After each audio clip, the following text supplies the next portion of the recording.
Amis gourmands, amis bons vivants, bienvenue dans un nouvel épisode de Monter et Descendre. Aujourd'hui, nous allons déguster un Toscano Extra Vecchio. C'est un cigare qui a une maturation de 9 mois et qui a été créé en 1953. À première vue, la cape est beaucoup plus sombre et je dirais aussi plus nervurée. Il faut savoir que la nervure centrale de la feuille de tabac contient énormément de nicotine et n'est pas très intéressante d'un point de vue gustatif. Généralement, pour la confection des cigares, on l'enlève parce que c'est trop chargé en nicotine, c'est trop puissant et ça, je dirais que ça vulgarise un petit peu le tabac. Donc ces cigares-là ont la nervure centrale, on la voit assez clairement, et les feuilles paraissent très rugueuses, très épaisses, assez grasses, même si elles ne sont pas huileuses. Et le cigare que j'ai actuellement est très amusant parce que il a une forme très rustique, il a une forme de S un petit peu, il est courbé. Ce sont des cigares qui sont fabriqués mécaniquement à la machine. À l'odeur, au nez, voyons voir ça. Bon, je vous avoue que je triche un petit peu parce que j'aime bien, j'en ai fumé quelques-uns avant de faire cette dégustation, j'aime bien avoir un petit peu de recul, notamment parce que le tabac est une chose, la dégustation de tabac est une chose très subjective. Beaucoup de choses vont entrer en compte et peuvent changer complètement de point de vue sur un tabac, notamment le climat, que ce soit la météorologie ou l'hygrométrie de l'environnement, ça peut être le moment de la journée, notre humeur, ce qu'on a mangé, ce qu'on mange en même temps, ce qu'on boit, ce qu'on consomme comme produit, ça peut être notre compagnie. Il y a beaucoup de choses qui peuvent énormément influencer une dégustation de tabac. Et donc, je considère que déguster un produit une fois, ce n'est pas suffisant, pour se faire un avis en tout cas. Au nez, donc, revenons à nos moutons. Alors, on peut tout de suite sentir que par rapport notamment au Toscano Classico, il y a beaucoup plus de chevaux là-dedans. Hein. C'est un... Alors, tout de suite on peut sentir, ce qui est assez caractéristique de ces cigares, on peut sentir des agrumes. Je dirais cette fois entre l'orange et le citron. Peut-être même un petit peu quelque chose de similaire à la bergamote. Donc un peu d'acidité avec ces agrumes, mais c'est aussi un peu rafraîchissant. On a un boisé sombre. Ce que j'appelle un boisé sombre, c'est quelque chose d'un peu résineux, si vous voulez. Vous savez, comme la forêt noire, une forêt de pins. Il y a quelque chose de très terreux. Mais pas sur l'humus et les champignons, des choses comme ça, non, vraiment le terreau, vous voyez. Et il y a aussi des épices assez forts. Peut-être une touche d'encens et quelque chose de sucré. Il y a quand même un petit peu de miel. Hein. Et le miel a cette particularité au nez, en termes de gamme gustative, d'être à la fois un peu sucré, un peu rond, suave, mais aussi épicé.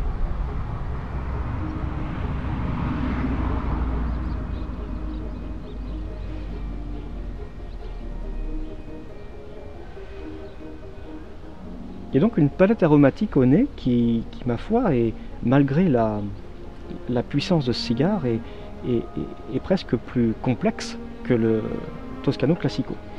Je tiens à prévenir certaines personnes, je suis amateur de cigares plutôt roboratifs, puissants, très ronds, et ce cigare est un peu trop puissant à mon goût. Si vous n'avez pas vu la dégustation du Toscano Classico, je vous invite à la regarder. Dans cet épisode, j'avais cassé le cigare en deux pour vous montrer qu'on pouvait le partager. Celui-ci, je le fumais entier.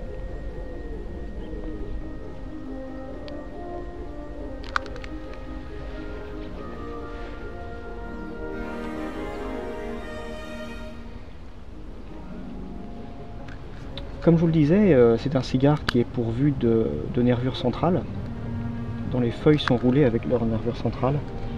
Et donc vous allez remarquer que la combustion se fait beaucoup moins bien à cause de cette nervure qui est toujours présente et qui va bloquer la combustion du cigare à certains moments.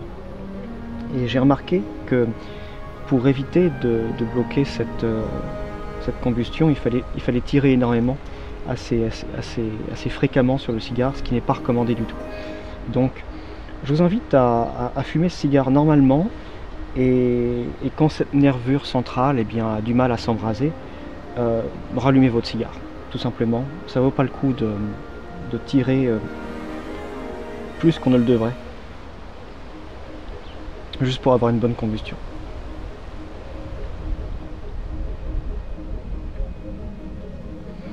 Fumer ce cigare, c'est à la fois... on voyage dans plusieurs mondes. Je dirais qu'il y a trois caractéristiques assez distinctes. Vous avez le côté torréfié grillé qui me donne l'impression de marcher de parcourir un marché de Noël. Vous avez ce côté résineux, terreux, évidemment, qui m'invite à marcher dans une forêt. Et vous avez ce côté aussi acide, sur l'orange, le citron, les agrumes.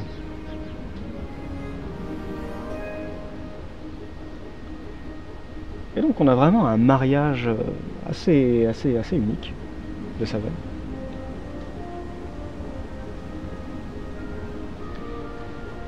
Alors quand on veut déguster sérieusement un tabac, il est conseillé de le faire à l'intérieur, parce que à l'extérieur, comme aujourd'hui, on peut être amené à avoir du vent, et le vent dissipe la fumée et donc dissipe les saveurs.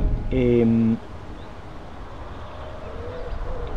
ah, c'est pas vrai, c'est tout le temps.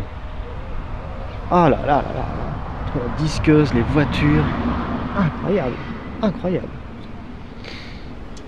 Ces cigares étant très particuliers, ils sont difficiles à conserver, parce que vous ne pouvez pas les placer tout simplement dans votre cave à cigares, ou du moins vous pouvez, mais il faut vous attendre à une influence très importante.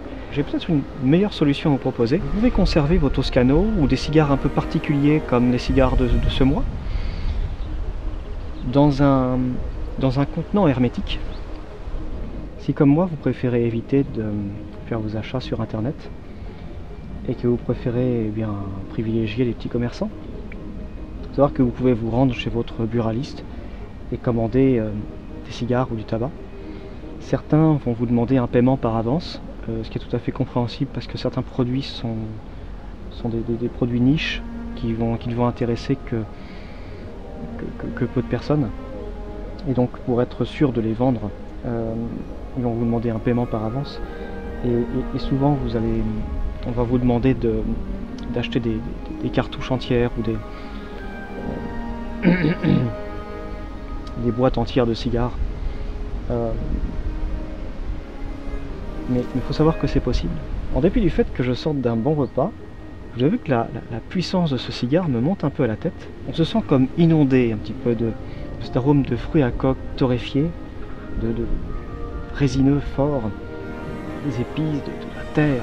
Je ne suis pas amateur de café, mais je serais surpris qu'un expresso ne convienne pas parfaitement à ce cigare. Parce qu'on est sur une palette qui est très similaire, avec une sorte d'acidité, un petit peu d'amertume, et puis ces arômes très forts, très puissants,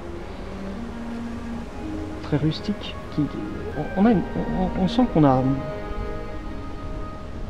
ce genre d'explosion en bouche, voyez-vous.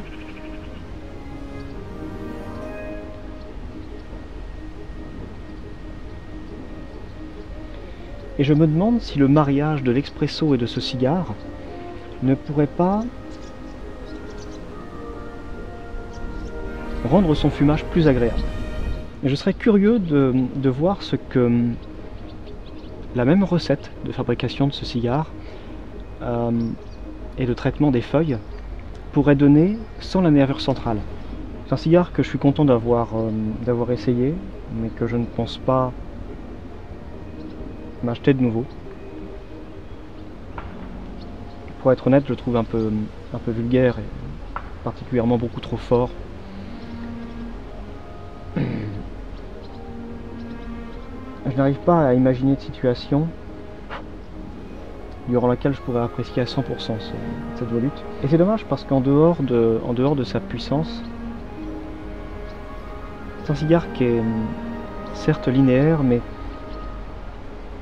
assez intéressant. Il offre des saveurs qui sont, je pense, uniques. Et on va sans cesse le rallumer. Et à chaque fois, c'est cette nervure centrale qui est l'auteur de cette mauvaise combustion.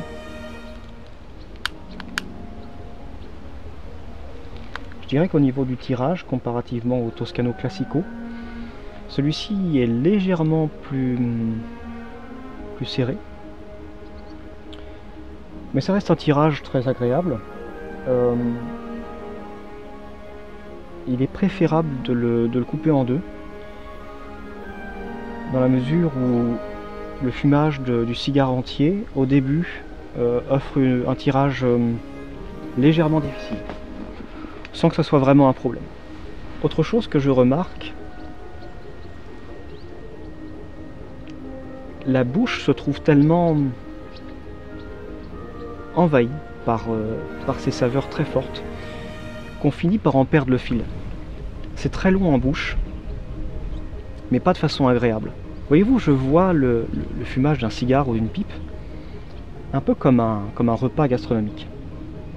Et j'entends un vrai repas gastronomique, c'est-à-dire que je ne parle pas de ces restaurants dans lesquels on vous sert des assiettes gigantesques, presque des plats dans lesquels il n'y a presque rien.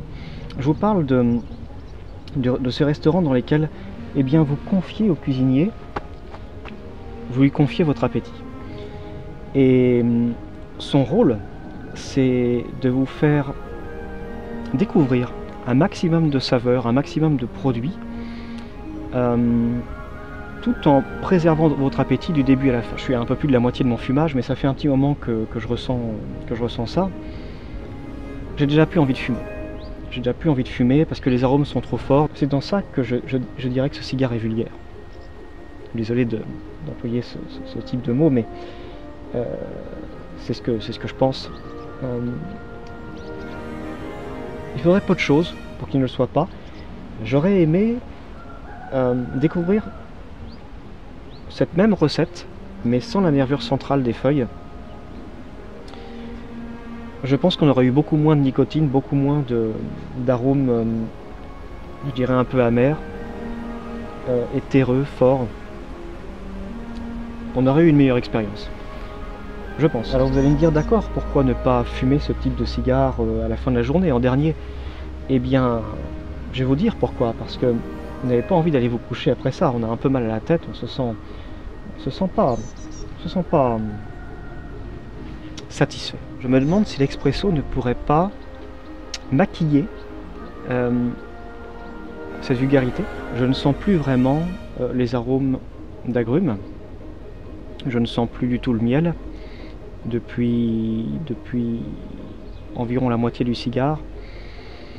Je sens encore un peu les épices, mais on est surtout sur la terre. Et je dirais que les arômes s'effacent en fait. Je dirais que les arômes s'effacent dans la mesure où, comme je vous le disais, votre bouche est immergée de puissance. C'est trop. Voilà, donc je pense qu'on va arrêter la dégustation ici, ça n'a plus trop d'intérêt. Je vais quand même finir ce cigare, parce que j'aime pas gâcher. La discussion est ouverte. Je serais curieux de savoir si certains d'entre vous ont déjà goûté ce cigare, ce qu'ils en ont pensé, si vous avez envie de goûter ce cigare, et surtout, j'aimerais savoir si quelques-uns ont essayé d'associer cette dégustation à un expresso. Merci d'avoir regardé cet épisode. Je vous dis à bientôt pour de nouvelles aventures.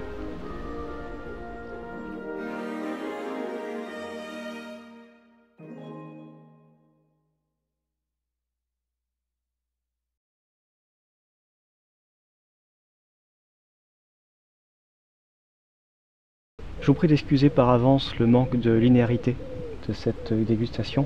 Je me trouve actuellement dans un village de campagne qui est, je dirais, peuplé de beaucoup de bouseux. Et pouvoir n'entendre que les bruits de la nature est une chose assez difficile.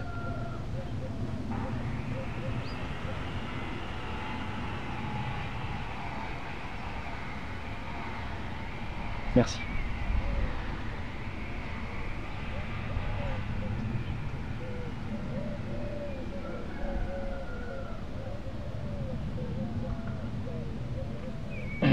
Et donc j'espère que ce que je vais dire va avoir du sens, parce que je ne fais que répéter et répéter et répéter les mêmes phrases.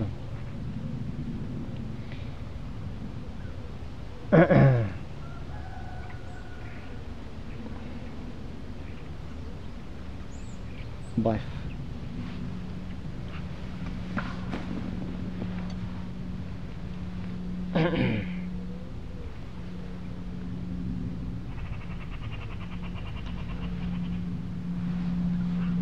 Vous avez la chance de bénéficier de la magie du découpage.